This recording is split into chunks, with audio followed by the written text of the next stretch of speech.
How to fix? There seems to be a problem error on your TRW7 on Gcache.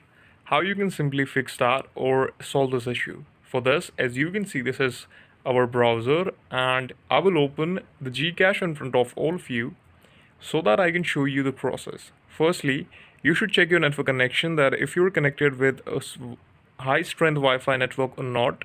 If not, then please reconnect your Wi-Fi network. Like, I'm gonna recheck my Wi-Fi network setting and connect to a full strength Wi-Fi network.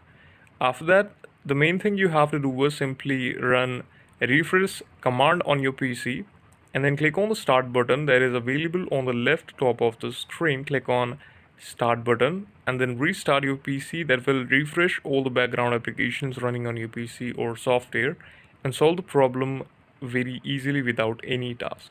So here I will refresh my Gcache page and then again I will try to log into it, and this time I won't face any type of error like this. Thank you so much for watching this video. Please subscribe to the channel for watching such updates like this.